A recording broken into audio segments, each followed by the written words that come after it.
Así que voy a hacer un repaso breve de lo que estudiamos anoche. ¿Qué profecía estudiamos anoche para los que estuvieron?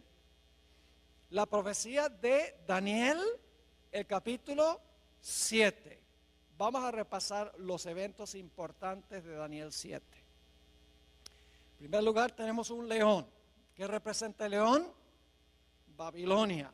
Es decir, la cadena profética comienza con el reino que existe en los días de Daniel. Comienza con Babilonia. Luego entonces tenemos un oso. ¿Qué representa el oso? Los medos y los persas que conquistan a Babilonia. Luego tenemos un leopardo. ¿Qué representa el leopardo? Grecia, que conquista al reino de los medos y los persas. Luego tenemos una cuarta bestia espantosa y terrible, que tiene dientes de hierro, que lo conecta con Daniel 2, a donde tenemos las piernas de hierro. Y dice que esta bestia desmenuza, destroza, pisotea todo lo que consigue por el camino. Y esta cuarta bestia tiene 3 etapas consecutivas de dominio. ¿Cuáles son esas 3 etapas de dominio que tiene esta cuarta bestia? En primer lugar, la cuarta bestia gobernando por un periodo sin cuernos. Eso lo estudiamos anoche. La mayoría del tiempo de este cuarto reino, el reino existe sin cuernos. Pero luego, hacia el final de su periodo de dominio, en la cabeza de esta cuarta bestia le salen ¿qué? Le salen 10 cuernos. Y luego cuando los 10 cuernos están completos, en medio de los 10 sale un cuerno pequeño, un cuerno pequeño. Ahora, nosotros estudiamos anoche qué representa todo esto. La cuarta bestia representa el imperio romano, sin cuernos. El imperio romano fue un imperio no dividido durante la mayor parte de su existencia. El imperio romano desde el año 168 antes de Cristo hasta el año 476 después de Cristo fue un solo reino unido. Pero en el 476 el imperio romano se había dividido en 10 reinos como resultado de las invasiones de las tribus bárbaras en lo que hoy es Europa occidental. Y luego, cuando estaban esos reinos completos, se levantó el cuerno pequeño que anoche identificamos como Roma papal, el papado, no la Iglesia católica. Es un error decir que el cuerno pequeño representa la Iglesia católica, no, representa el papado. El papado es un sistema que une la Iglesia con el Estado. Eso es lo que significa la palabra papado y eso lo vamos a ampliar más en nuestros estudios a través del día de hoy. Es decir, el cuerno pequeño gobierna 1260 años después que se levanta. Significa que el cuerno pequeño, el papado, gobernó desde el año 538 después de Cristo hasta el año 1798, cuando recibió una herida de muerte y quedó decomisada esta bestia. El papado quedó decomisado por un periodo de tiempo. Es decir, Daniel 7 nos ha llevado en la cadena profética a través de Babilonia, Medo-Persia, Grecia, el imperio romano dividido y el dominio papal hasta 1798. Es lo que se conoce como el método histórico de estudiar las profecías. No tenemos que adivinar, porque sabemos a dónde comienza la profecía. La profecía comienza con Babilonia en los días de Daniel. Sabemos dónde termina finalmente la profecía, aunque no incluimos eso anoche. Termina cuando Cristo toma el reino en Daniel 7. Y entonces podemos seguir la trayectoria desde su comienzo. Todos los reinos que se levantan en secuencia, podemos seguir la trayectoria hasta que la profecía alcanza su clímax. Sabemos a dónde estamos en cada etapa de la historia o de la cadena profética. Es un método matemático, un método sistemático, un método contextual de estudiar las profecías. Ahora, esta mañana queremos estudiar otra profecía paralela a la profecía de Daniel 7. Me refiero a Apocalipsis 13 y los versículos 1 al 10. Apocalipsis 13 y el versículo 1 al 10. Ahora vamos a leer los versículos 1 y 2 e inmediatamente vamos a ver la conexión con Daniel 7. Es decir, al leer estos dos versículos no nos va a caber duda alguna que hay una conexión entre Apocalipsis 13 y Daniel 7. Vamos a leer los versículos 1 y 2. Dice aquí Juan: me paré sobre la arena del mar y vi subir del mar una bestia que tenía 7 cabezas y 10 cuernos, y en sus cuernos 10 diademas, y sobre sus cabezas un nombre blasfemo. Y la bestia que vi era semejante a un leopardo, y sus pies como de oso, y su boca como boca de león, y el dragón le dio su poder y su trono y grande autoridad. ¿Cuántas bestias se mencionan aquí en el versículo 2? 4. ¿Se dieron cuenta o no? ¿Hay un león, sí o no? Sí. ¿Hay un oso? ¿Cómo no? ¿Hay un leopardo? ¿Hay una bestia espantosa y terrible? ¿Qué se le llama? ¿El qué? El dragón. ¿Cuántos cuernos tenía este dragón de Apocalipsis 13? Hay que regresar al capítulo 12, a donde habla de un dragón que trata de matar a un bebé y dice que ese dragón tiene 10 cuernos. Es decir, este dragón tiene 10 cuernos como el dragón de Daniel el capítulo 7. Pero hay algo interesante en Apocalipsis 13:2, y es que mientras que en Daniel las bestias tienen cierto orden: león, oso, leopardo y dragón, en Apocalipsis el capítulo 13 las bestias se presentan en orden inverso: dragón, leopardo, oso y león. Y uno se pregunta, ¿por qué en Daniel empieza con el león y termina con el dragón, mientras que en Apocalipsis el capítulo 13 comienza con el dragón y termina con el león? La razón es muy sencilla. Daniel está viviendo en el periodo del león y está mirando hacia adelante, mientras que Juan está viviendo en el periodo del dragón, el imperio romano, y está mirando hacia atrás. Esto demuestra claramente la trayectoria profética.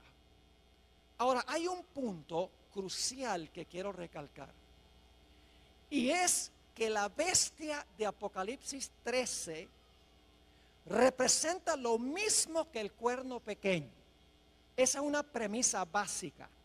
El cuerno pequeño y la bestia representan el mismo poder. Y ustedes dirán, pastor, ¿cómo sabe usted que el cuerno pequeño y la bestia representan el mismo poder? Hay 3 razones por las cuales sabemos que el cuerno pequeño y la bestia representan el mismo poder histórico. La primera razón es que el cuerno pequeño y la bestia están en el mismo punto de la secuencia. En Daniel 7 tenemos león, oso, leopardo, dragón, 10 cuernos, cuerno pequeño. Mientras que en Apocalipsis el capítulo 13 tenemos también león, oso, leopardo, dragón, 10 cuernos, bestia. Es decir, la bestia se encuentra en la misma secuencia, en el mismo lugar en la secuencia que el cuerno pequeño. Así que como se encuentra en el mismo lugar en la secuencia o en la cadena profética, sabemos que el cuerno pequeño y la bestia representan el mismo poder. Es decir, en primer lugar sabemos que la bestia y el cuerno pequeño son el mismo poder porque están en el mismo lugar en la cadena profética. Hay una segunda razón. La segunda razón es que el cuerno pequeño y la bestia desempeñan las mismas actividades, tienen las mismas características. Ustedes recuerdan que el cuerno pequeño dice que persiguió a los santos del Altísimo. Dice también que el cuerno pequeño habló blasfemias contra el Altísimo y pensó que podía cambiar ¿qué? La ley de Dios. Ahora en Apocalipsis 13, si van conmigo, Apocalipsis 13 y el versículo 7, fíjense lo que se dice de la bestia. Dice, y se le permitió hacer guerra contra los santos y ¿qué? Y vencerlos. ¿La bestia hizo lo mismo que el cuerno pequeño, sí o no? ¿Persiguieron ambos a los santos? Claro que sí.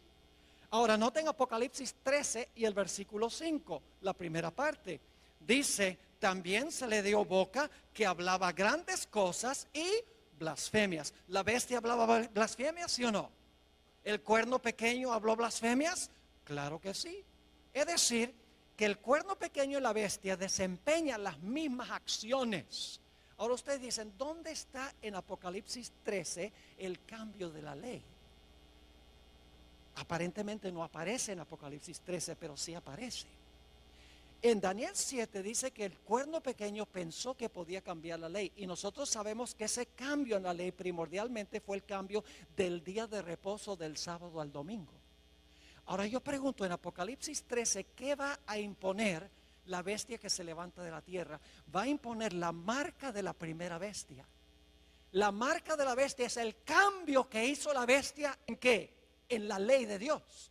Es decir, al final de la historia, los Estados Unidos, vamos a encontrar, va a imponer la marca, va a imponer el cambio en la ley que hizo el cuerno pequeño durante los 1260 años.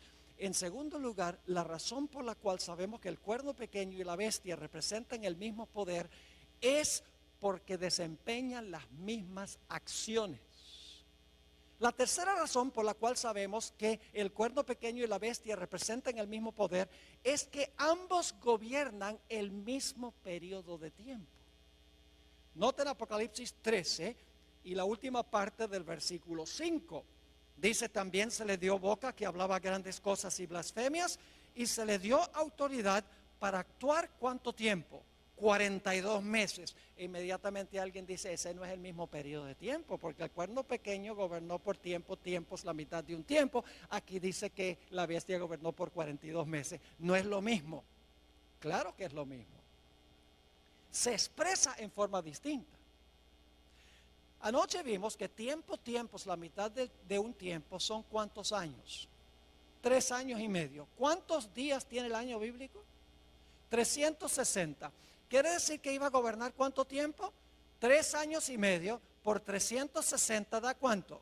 1260. Ahora, si el año bíblico tiene 360 días, ¿cuántos días tiene el mes bíblico? 30. Y dimos evidencia para eso anoche. Ahora, 42 meses multiplicado por 30 días, cada mes, ¿cuánto nos da? 1260 días. Y por si acaso todavía no lo creen, en Apocalipsis 12 claramente dice que la mujer tuvo que huir al desierto porque estaba siendo perseguida y tuvo que huir por 1260 días. 3 formas de comprobar lo mismo. Tiempo es la mitad de un tiempo, 42 meses y 1260 días. Y días representan ¿qué? Años en las profecías. Así que sabemos por 3 razones que el cuerno pequeño y la bestia son lo mismo. Número 1, están en el mismo lugar en la secuencia o en la cadena profética. Número 2, desempeñan las mismas actividades y tienen las mismas características. Número 3, gobiernan durante el mismo periodo de tiempo. Y ustedes dicen, pastor, ¿por qué está enfatizando tanto que el cuerno pequeño y la bestia son lo mismo? Porque Apocalipsis 13 agrega detalles en cuanto al futuro del cuerno pequeño que no están en Daniel 7. Apocalipsis 13 expande lo que está en Daniel 7.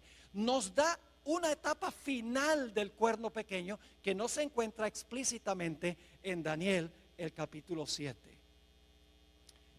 El dominio del cuerno pequeño en su primera etapa terminó en el año 1798. En Apocalipsis 13:10 encontramos una descripción de la terminación de los 1260 años. Dice allí, si alguno lleva en cautividad, va en cautividad. Si alguno mata a espada debe ser muerto. Aquí está la paciencia y la fe de los santos. Cuando terminaron los 1260 años, la Biblia dice que el poder que había llevado cautivo, ahora fue cautivo. El poder que había matado con la espada, ahora es muerto con la espada. Cautiverio y espada son el castigo de la bestia que gobernó durante un periodo de 42 meses. Ahora, ¿qué significa que este poder que llevaba en cautiverio iba a ir en cautiverio? Generalmente, como adventistas, nosotros decimos que el cautiverio representa el hecho de que el Papa Pío VI fue llevado cautivo a Francia, a donde murió en exilio. Generalmente le aplicamos esto específicamente a un papa. Pero mis hermanos y hermanas, esto tiene una explicación mayor. No es meramente un papa el que va a cautiverio en 1798. Es la bestia. Todo el sistema va en cautiverio en 1798. No solamente un papa individual. Ahora, en unos momentos vamos a ampliar más lo que significa que la bestia fue llevada cautiva en 1798 y que recibió una herida de la espada. Hablemos en primer lugar de la espada. ¿Qué representa la espada que la bestia usaba para matar y que le dio la herida mortal a la bestia? Si yo les preguntara qué representa la espada, probablemente muchos dirían, bueno, la espada representa la Biblia, la palabra de Dios. Y en verdad en la Biblia, la espada representa la palabra de Dios. No podemos negar eso. Porque el apóstol Pablo dice en Efesios 6:17 que tomad el yelmo de la salvación y la espada del Espíritu, que es la palabra de Dios. Es decir, en la Biblia la espada puede representar la palabra de Dios, pero aquí en este pasaje no representa la espada la palabra de Dios. La espada que hirió a la bestia no es la Biblia, no es la palabra de Dios. Y usted dice, pero pastor, si claramente Pablo dice que la espada del Espíritu es la palabra de Dios. Escuchen bien, hermanos y hermanas, en la Biblia los símbolos no siempre significan lo mismo. Por ejemplo, si yo les preguntara qué representa un león, ¿qué me dirían? ¿Un león puede representar a Jesús? El león de la tribu de Judá. ¿Puede representar a Satanás? Anda cual león rugiente buscando a quien devorar. ¿Puede representar a Babilonia? ¿Puede representar a Judá, hijo de Jacob? Nada más porque encuentra la palabra león, no significa que la palabra león representa lo mismo a través de toda la Biblia. Si yo les preguntara qué representa levadura, ¿qué me dirían? La gente dice pecado, pero no solamente representa el pecado, porque en la parábola que dio Jesús de la levadura, donde se coloca la levadura en la masa y la masa crece, la lección de Jesús es que cuando el Espíritu Santo está en la iglesia crece. Es decir, levadura ahí no significa pecado. No podemos creer que cuando se coloca el pecado en la iglesia crece. No, cuando se coloca el Espíritu Santo, la iglesia crece. Otro ejemplo, la expresión hijos de Dios. Algunas personas dicen, en el libro de Job dice que vinieron a presentarse los hijos de Dios delante de Jehová, entre los cuales vino Satán. Claramente son ángeles. Así que dicen, en Génesis 6, cuando dice que los hijos de Dios vieron que las hijas de los hombres eran hermosas, entonces esos fueron ángeles que cohabitaron con mujeres humanas. ¿Han oído esa interpretación? Y luego produjeron un híbrido que era parte ángel y parte ángel caído y parte humano. Pero lo que están haciendo es cometiendo el error de decir que la expresión hijo de Dios significa lo mismo en todos los contextos. Yo pregunto, la expresión hijo de Dios puede significar otra cosa en otros contextos. Nosotros somos hijos de Dios. Mirad cuál amor nos ha dado el Padre, que seamos llamados hijos de Dios. Entonces todos somos angelitos. No, la expresión hijos de Dios varía de acuerdo al contexto en el cual se encuentra. Así que cuando aquí dice que la espada hirió a la bestia, nada más porque Pablo dice que la espada del Espíritu es la palabra de Dios, no significa que aquí la espada representa la Biblia o la palabra de Dios.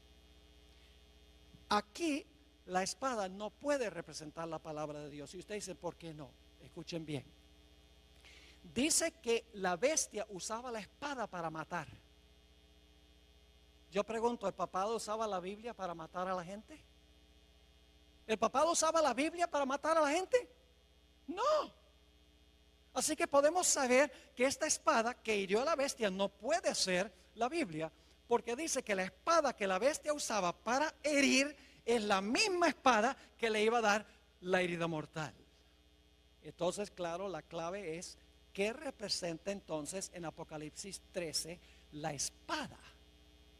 La Biblia le da otra explicación a la espada. Romanos 13 y el versículo 1 al 4 habla de otra interpretación de lo que es la espada. Y esta interpretación se aplica a Apocalipsis 13.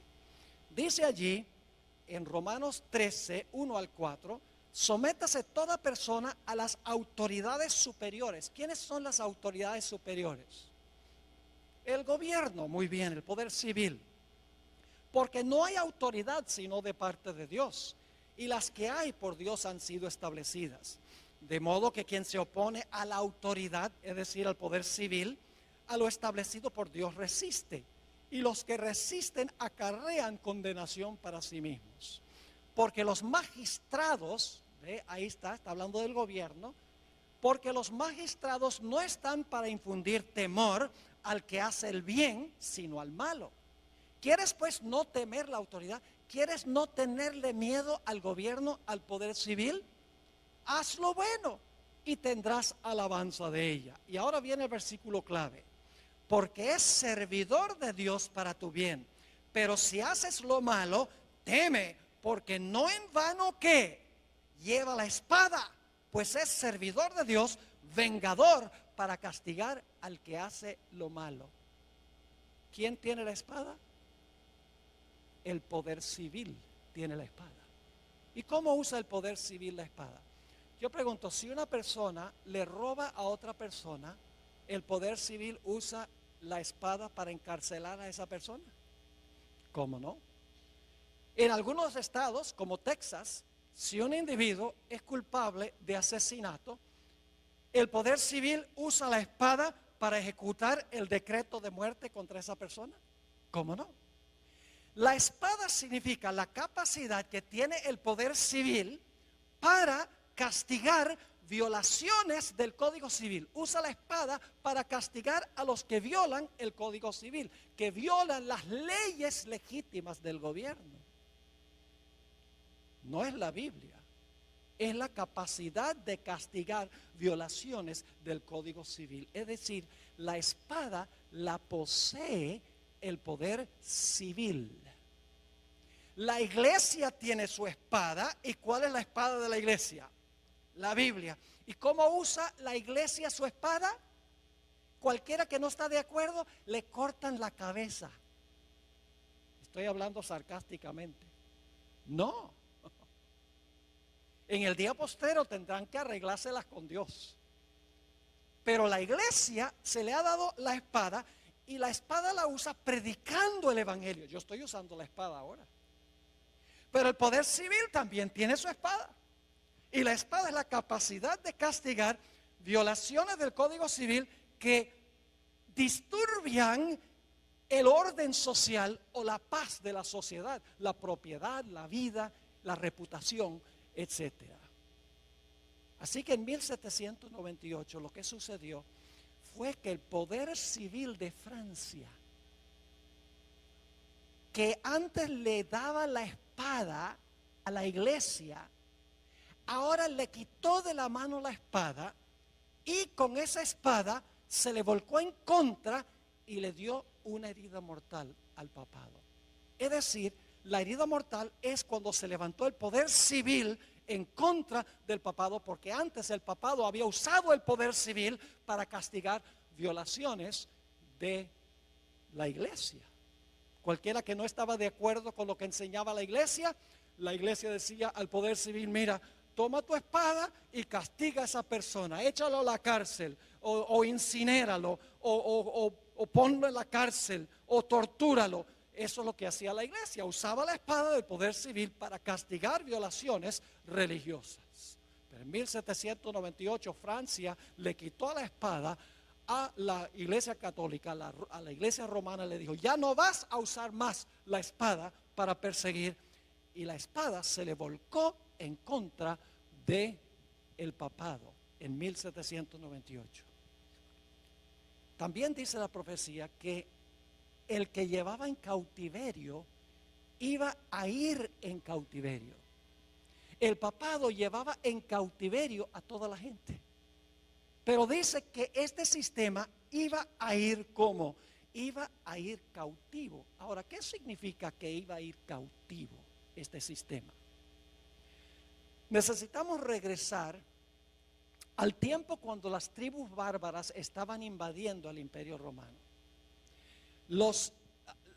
Cuando estas naciones bárbaras vinieron del norte del imperio y empezaron a parcelarse lo que hoy es el Imperio Romano, lo que había sido el imperio occidental, el imperio que quedaba en Europa, las naciones donde está en Europa hoy, esa región se convirtió en un caos. No había emperador, no había quien pusiera ley, quien pusiera orden. Y por lo tanto, las tribus bárbaras le pidieron al obispo de Roma, que su religión se había proliferado por todo el imperio para ese tiempo, le dijeron: ¿por qué no pones tú la ley y el orden aquí en el imperio? Porque todo está en caos. Y de esa manera el obispo de Roma, que hoy conocemos como Papa, no solamente comenzó a gobernar en cosas religiosas, no solamente era el líder de la iglesia, sino que también se convirtió en el líder civil.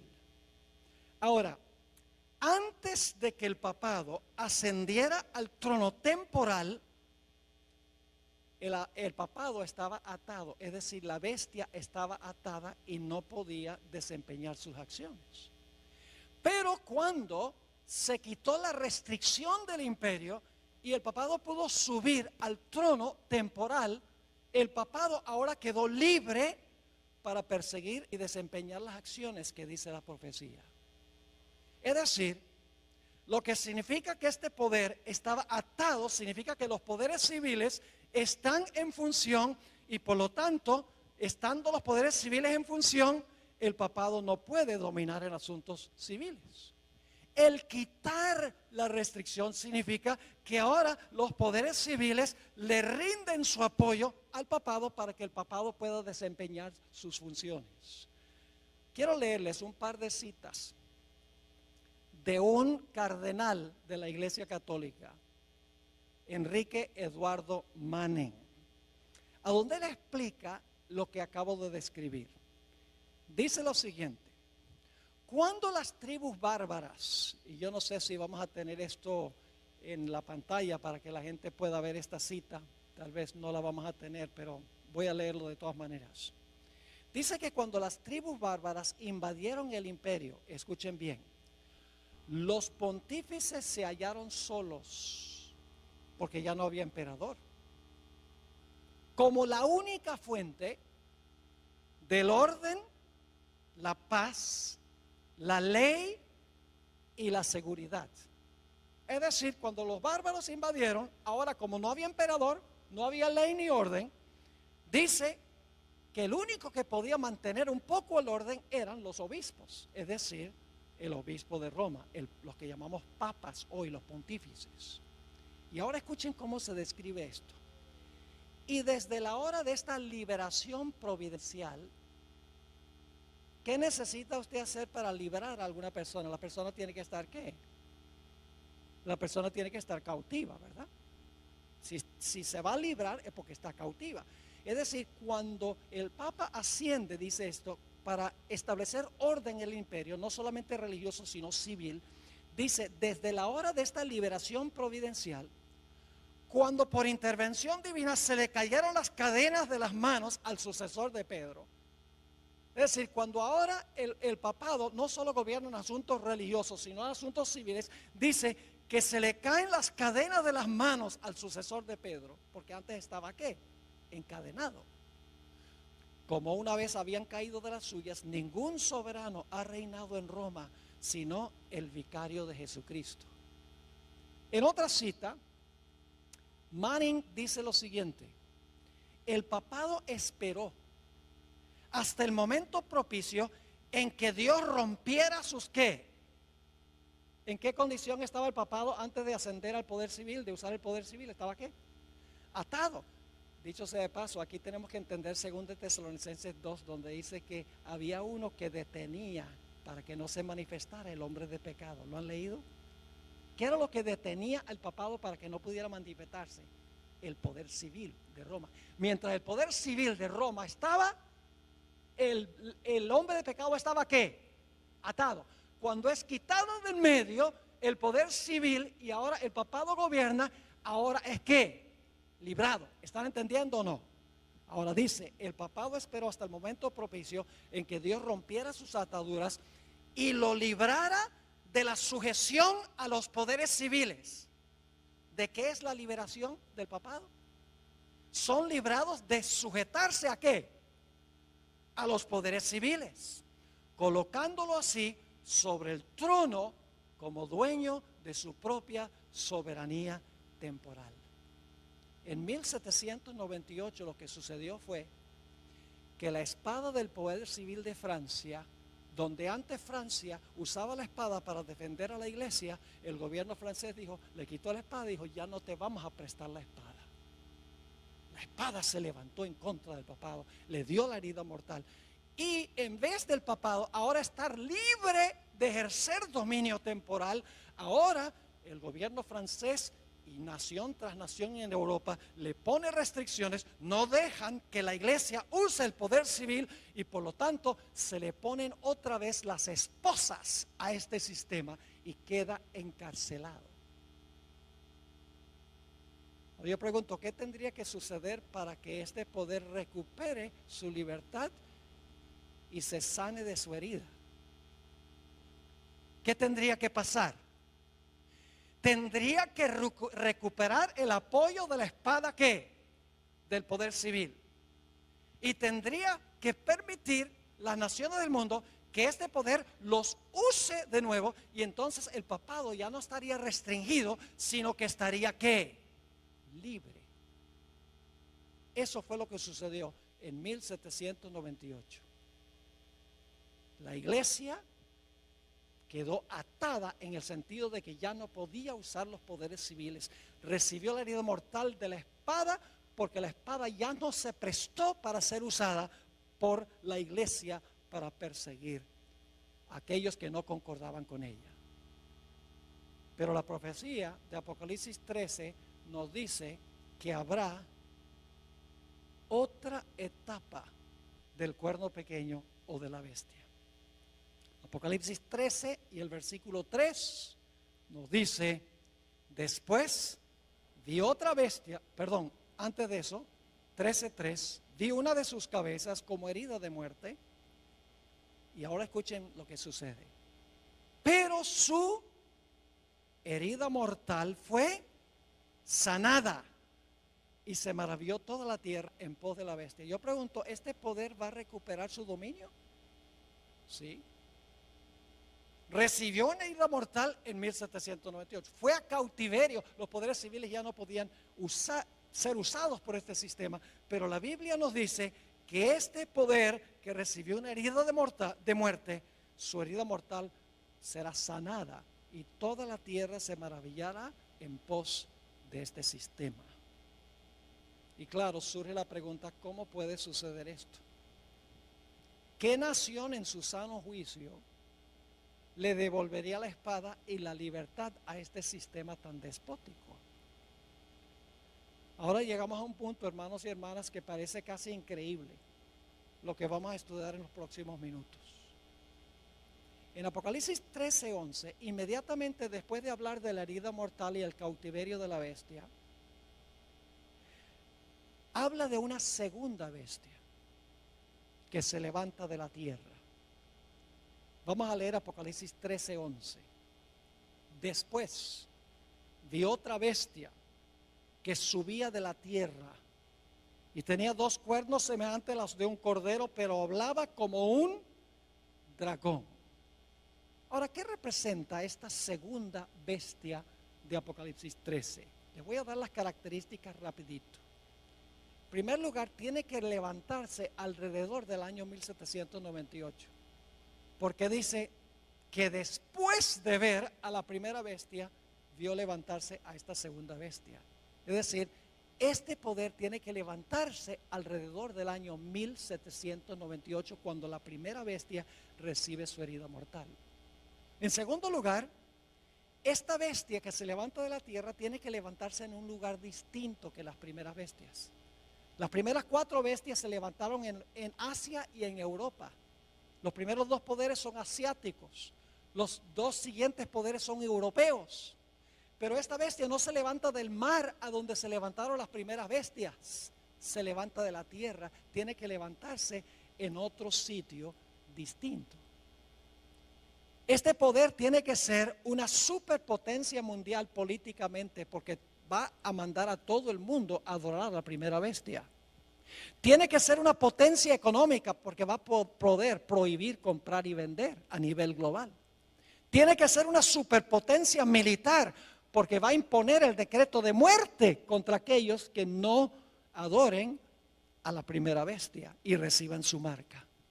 También sabemos que esta segunda bestia es más joven que la primera bestia. La primera bestia tuvo una larga trayectoria, 1260 años, recibió su herida mortal y luego se levanta, está retoñando después de 1798 esta bestia que se levanta de la tierra. La segunda bestia es más joven que la primera bestia, pero es contemporánea con la primera bestia. Ahora, lo más insólito e increíble, mis hermanos y hermanas, es que esta segunda bestia que se levanta de la tierra va a ayudar a la primera bestia a recuperar el poder que perdió, a recuperar su libertad y su espada. Ustedes dicen, ¿cómo sería posible eso? Que esta nación, porque una bestia representa una nación, que se levanta alrededor del año 1798, una superpotencia económica, política, militar, que no se levanta ni en Asia ni en Europa, que esa nación lo que va a hacer es ayudar a la primera bestia a recuperar la espada y a salir de la cárcel. ¿Cómo es posible tal cosa? Es lo que la profecía dice. Ahora escuchen, las bestias de Daniel 7, cada una pelea con la bestia anterior para quitarle el poder. El oso acaba con el león. El leopardo acaba con el oso. Y la bestia espantosa y terrible acaba con el leopardo. Pero la función de esta bestia que se levanta de la tierra no es pelear contra la bestia anterior, sino ayudarle a recuperar su poder. Y usted dice, ¿cómo sabe eso? Hermanos y hermanas, porque la profecía dice que todo lo que hace esta segunda bestia es para complacer a la primera. No para pelear con la primera, sino para complacerla. Vamos a notar los detalles. Apocalipsis 13, 12. Apocalipsis 13, 12. Hablando de esta segunda bestia, dice, y ejerce toda la autoridad ¿de quién? De la primera bestia. ¿Por autoridad de quién gobierna la segunda bestia? De la primera. Dice, ejerce toda la autoridad de la primera bestia y luego dice, en presencia de ella. Esa expresión, según algunas versiones, significa a favor de ella. Es decir, esta bestia que se levanta de la tierra, en primer lugar ejerce la autoridad de la primera bestia. Todo lo que hace es con el fin de favorecer a la primera bestia. Y luego sigue diciendo, y hace que la tierra y los moradores de ella adoren a la primera bestia. Fíjese, ejerce la autoridad de la primera bestia. Lo que hace, lo hace en presencia de la primera bestia. Además de eso, manda a todos a adorar a la primera bestia. ¿Y sabe qué más hace? Una imagen de la primera bestia. Impone la marca de la primera bestia. ¿Cuál es la función de esta segunda bestia?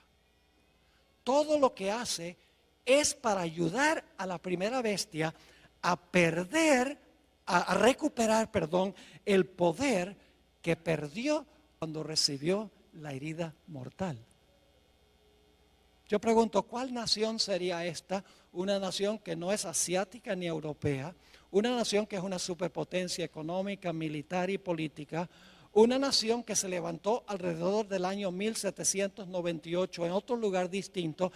¿Cuál es la única nación que puede estar representada aquí? No cabe duda, las características indican claramente que esta nación representa a los Estados Unidos de América. Dice, pastor, esto es ridículo. Usted está diciendo que los Estados Unidos, que incorporó en su constitución la libertad civil y religiosa, que le va a devolver al papado su libertad y le va a brindar otra vez la espada del poder civil para perseguir a los que no están de acuerdo con lo que enseña y practica la iglesia. Pastor, eso es ridículo. Nunca podría pasar en este país de la libertad. Yo pregunto, ¿en qué se parece un cordero a un dragón? En nada. Esta es una bestia contradictoria. Porque mientras que tiene dos cuernos como de cordero, ¿qué hace? Habla como dragón. Ahora necesitamos dedicar unos minutos a hablar de la característica principal que yo veo aquí que necesitamos entender. Los dos cuernos como de cordero que tiene esta bestia. La bestia esta representa a los Estados Unidos. Las características son demasiado claras.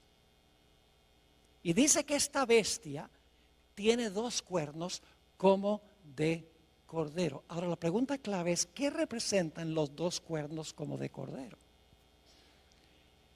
El paralelo más cercano que tenemos se encuentra en Daniel 8.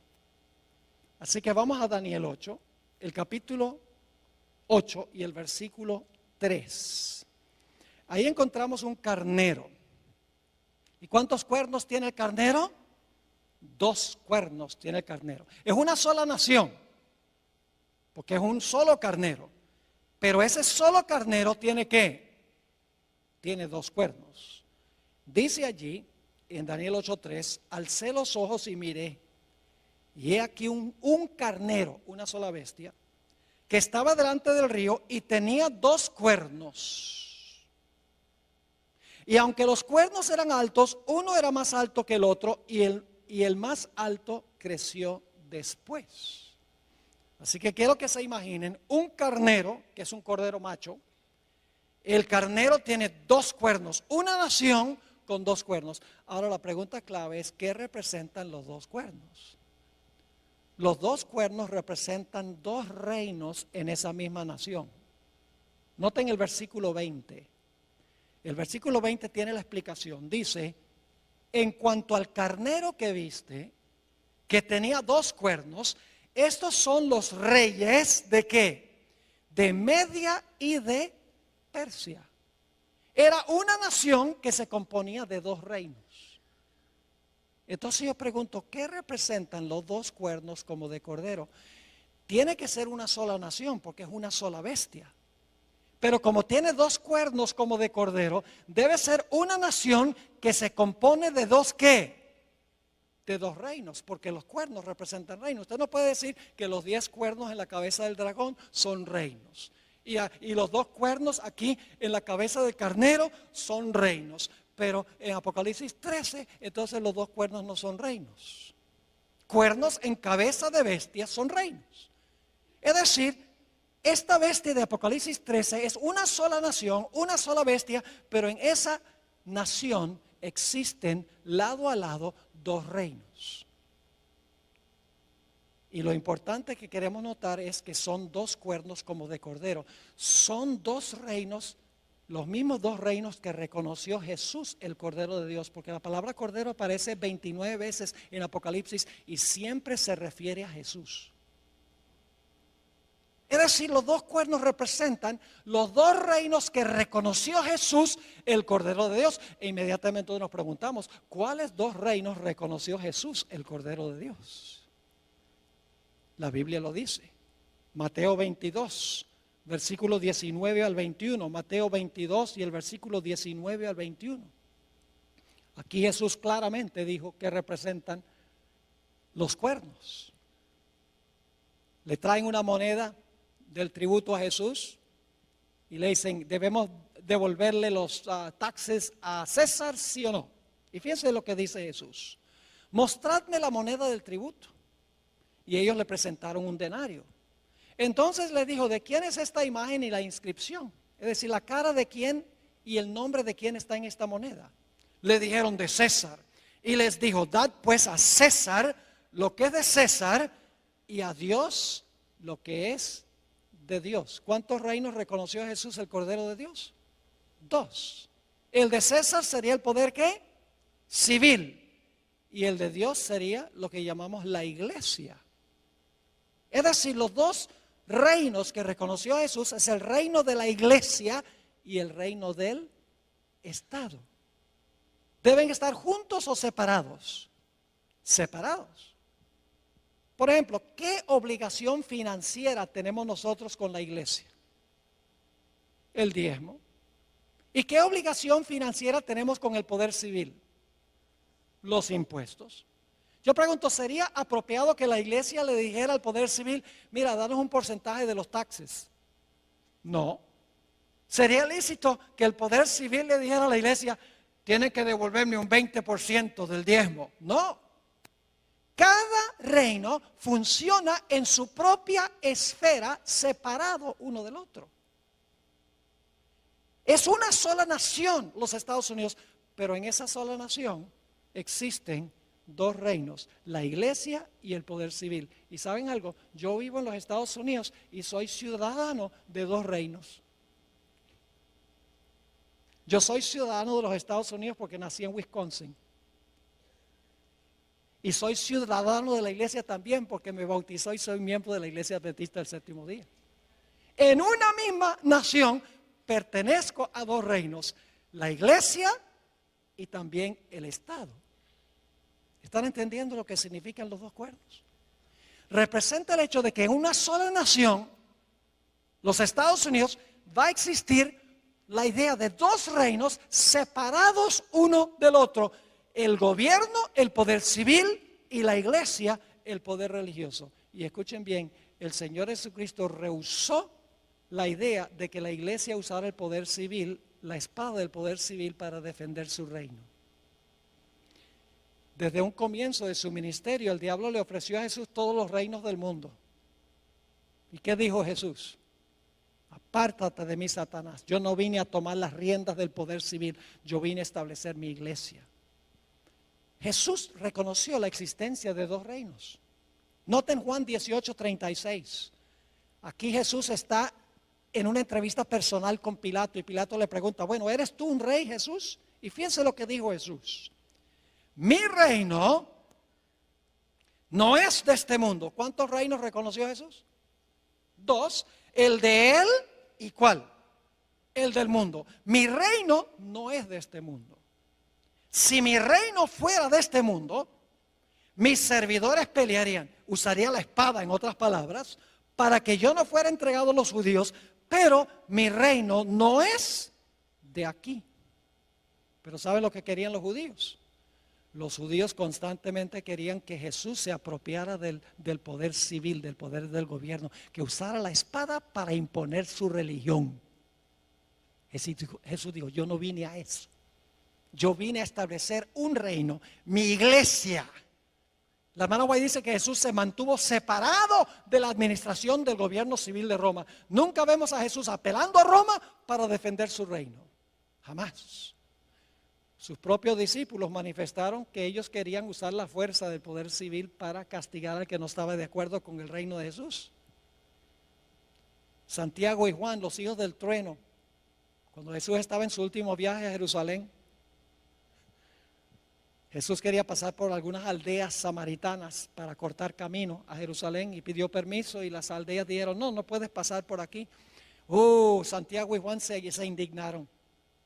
Y le dijeron a Jesús, ¿cómo se les ocurre a esas aldeas decirle no a nuestro Mesías? ¿Quieres que llamemos fuego del cielo y quememos esas ciudades? Querían usar la fuerza para imponer su religión. Cuando Jesús alimentó a los 5,000, Judas, el cabecilla, revolvió a la muchedumbre para que tomaran a Cristo y lo hicieran rey. La Biblia dice que Jesús se fue, no había venido para ser rey. Y cuando Jesús estaba en Getsemaní y vinieron a arrestar a Jesús, el apóstol Pedro saca la espada y le tira un zarpazo al siervo del sumo sacerdote y le cortó la oreja. Y créame, no le estaba tratando de cortar la oreja, le quería cortar la cabeza, pero le falló la puntería, porque era pescador y no soldado. ¿Y qué le dijo Jesús? Bien hecho, Pedro. Y le dijo a los otros discípulos, tomen ustedes también la espada, defiendan mi reino. No.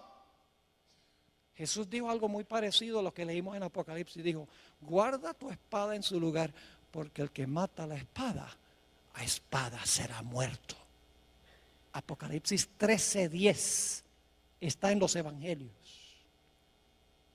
Señor Jesucristo no vino a este mundo para establecer su reino usando la espada del poder civil. Pero yo pregunto, después de algunos siglos, ¿qué hizo la iglesia? La iglesia se tornó apóstata porque ascendió al trono, fue librado de los poderes civiles y ascendió ahora para gobernar, salió de la cárcel, fue librado y ahora gobierna en asuntos civiles y usa la espada del poder civil para imponer su religión. Eso pasó en los días de Constantino. En adelante la iglesia se tornó apóstata. Y el reino que Jesús había rechazado, ahora el obispo de Roma dijo, yo lo acepto. ¿Están entendiendo lo que significa la liberación de este sistema? Lo que significa el tomar la espada. Mis hermanos y hermanas, lo que sucedió en 1798 fue que el poder civil le quitó el apoyo de la espada al papado. Dijo, ya no nos vas a usar más. Y como ya no lo podía usar más, este poder quedó cautivo, quedó amarrado. El mismo libro de Apocalipsis explica qué significa estar atado o estar librado. Permítame mencionar brevemente eso y luego terminamos. Yo pregunto, ¿el diablo hoy en día está suelto causando desastres? ¿Por qué puede Satanás hoy en día causar tantos desastres? Porque él tiene gente que lo apoya, ¿sí o no? Mientras tiene sus gentes, primordialmente los reyes de la tierra, está libre. Pero ¿qué sucede en la segunda venida de Jesús? Todos los que lo apoyan, ¿qué? Van a quedar muertos. Y como resultado, ¿qué va a pasar con Satanás?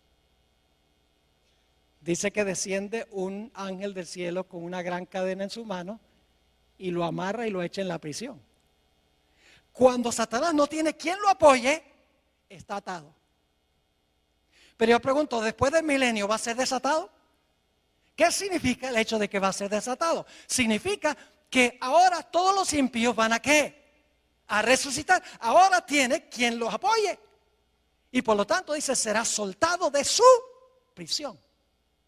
Cuando el papado tenía el apoyo de los poderes civiles, estaba ¿qué? Libre para hacer sus acciones que menciona la Escritura. Pero cuando recibió la herida mortal, cuando perdió el apoyo del poder civil, ¿qué sucedió? Quedó ¿qué? Atado. Pero yo pregunto, ¿va a llegar el momento en que va a ser desatado? Sí, cuando los poderes civiles le brinden otra vez su apoyo. ¿Me están entendiendo lo que estoy diciendo?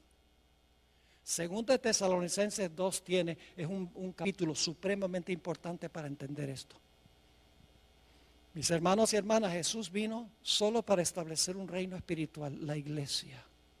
Y que la iglesia usara la espada del Espíritu, que es la palabra de Dios. Nunca usar el poder civil. Pero la Biblia dice que este poder, el papado, que imperó por 1260 años, su herida mortal se va a sanar. Y no solo Europa, sino todo el mundo se va a maravillar en pos de este sistema. Y yo les digo, yo fui a Filadelfia cuando vino el Papa y les puedo asegurar que lo vi con mis propios ojos. ¿Cómo esta profecía se puede cumplir? Esta tarde voy a compartir un poco más de detalles con ustedes. Jesús vino a implantar los principios de su reino en el corazón del ser humano. Termino con un versículo, dos versículos. Lucas 17, 20 y 21 nos dice por qué Jesús vino. Dice, preguntado por los fariseos, ¿cuándo había de venir el reino de Dios? Y ellos, claro, creían que era el reino de la fuerza. Le respondió y dijo: el reino de Dios no vendrá con advertencia. La palabra significa no vendrá con una exhibición externa de poder. Ni dirán, helo aquí o helo allí. Porque he aquí, el reino de Dios está en vosotros. Una mejor traducción que entre es: el reino de Dios está en vosotros. Cristo vino a implantar los principios de su reino en el corazón humano. No vino a tomar las riendas del poder civil para imponer por la fuerza su religión. Vamos a repasar para colocar el marco de lo que vamos a hablar esta tarde. Babilonia, Medo-Persia, Grecia, el Imperio Romano dividido. El papado gobierna 1260 años. Recibe una herida mortal en 1798. Por un tiempo el poder está inactivo, pero mientras ese tiempo inactivo existe, se levanta otra nación. Cuando cae la primera en 1798, los Estados Unidos, y después de un periodo de inactividad, el poder que gobernó durante los 1260 años va a recuperar la espada y su libertad. ¿Dónde estamos en la cadena profética? Dígame usted, ¿dónde estamos en la cadena profética? Hermanos y hermanas, nosotros estamos ahora en la terminación del periodo de la herida mortal. El próximo evento, el evento final en la cadena profética, es cuando este sistema recupere la espada y la libertad. Y hoy hay señales que demuestran que eso está sucediendo. Bajo el pretexto del cambio climático, podría presentarles un tema de 1 hora nada más sobre eso. ¿Han oído ustedes del proyecto 2030 de las Naciones Unidas? Esto no es sensacionalismo, esto lo han puesto en forma escrita. Con el liderazgo del papado, la encíclica Laudato Si, todos los gobernantes del mundo en París, de las naciones del mundo, firmaron un acuerdo para acabar para el año 2030, y hay un montón de especificaciones, para el año 2030, acabar con el problema del cambio climático y acabar totalmente con la pobreza a nivel mundial. Y el que está detrás de eso es el Papa Francisco I. Todo el mundo, todos los reyes de la tierra están siguiendo la agenda de la Iglesia romana, como que han olvidado la historia.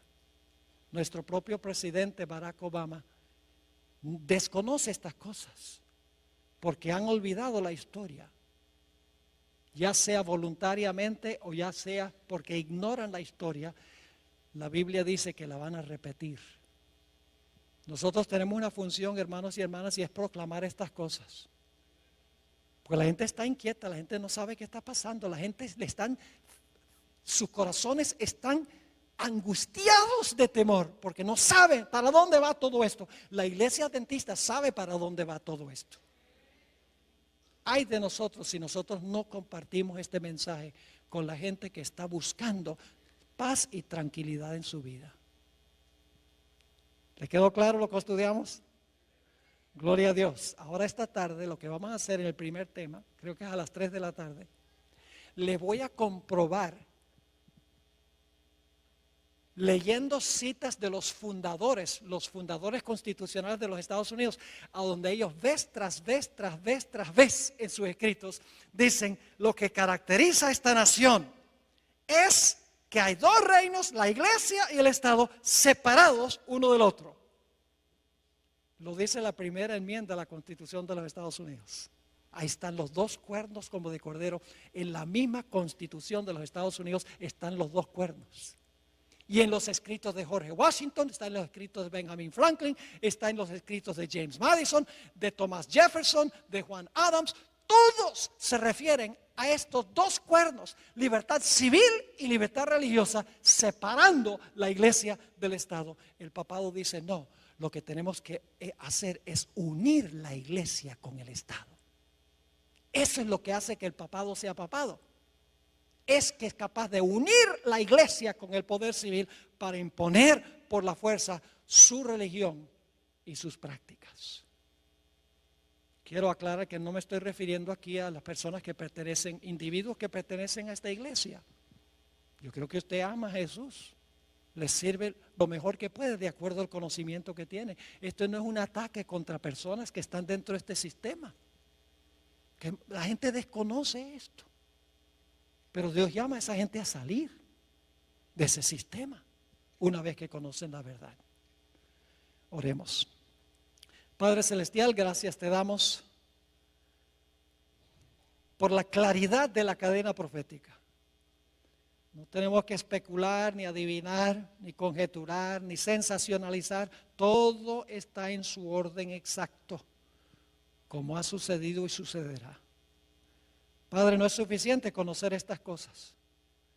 Necesitas, a través de tu Santo Espíritu, que nuestra vida espiritual se caliente. Que sintamos este celo por proclamarle al mundo estas grandes verdades. Para que puedan tener una relación más estrecha contigo y puedan formar un carácter a prueba de fuego. Gracias te damos, Señor, por el privilegio de estar en este lugar tan cómodo. Pronto este privilegio terminará.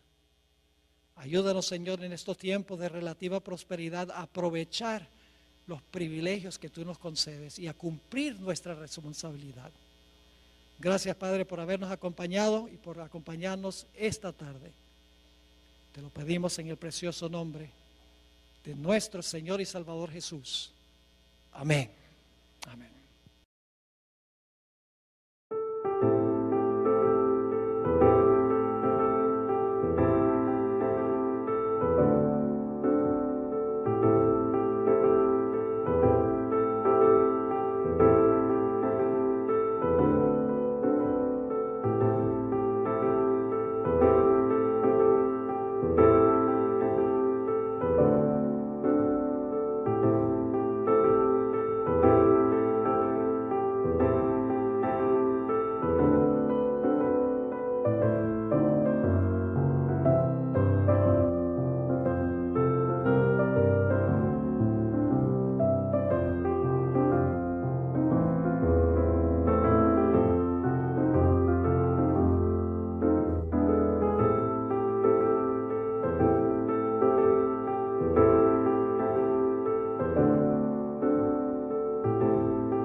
Sau cơn mưa đêm em đã làm gì giờ khói thuốc lăn là nhì giờ anh chỉ muốn một đêm này không ngày ai yêu mất gì yeah yeah em muốn lâu quên mà sao mà em đã còn đi nhưng mà 30 anh không thể giữ em được bên mình và bao nhiêu ngày sau đã ghen tình bao nhiêu lời mấy em đã quên rồi vẫn là con má nằm bên tôi rất chỉ con má nằm mong trôi yeah.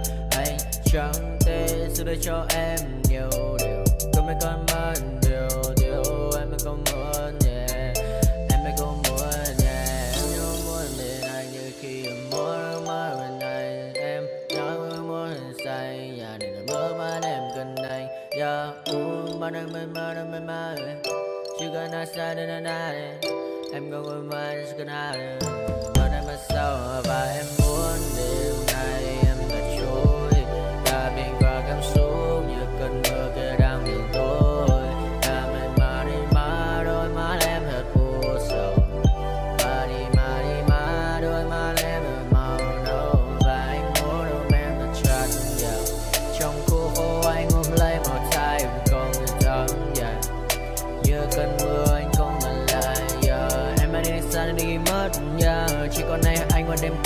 hết, nỗi buồn như anh, không ngờ như em, ta không bên nhau xa rồi. Chỉ còn cơn mưa cứ đang nhạt trôi và em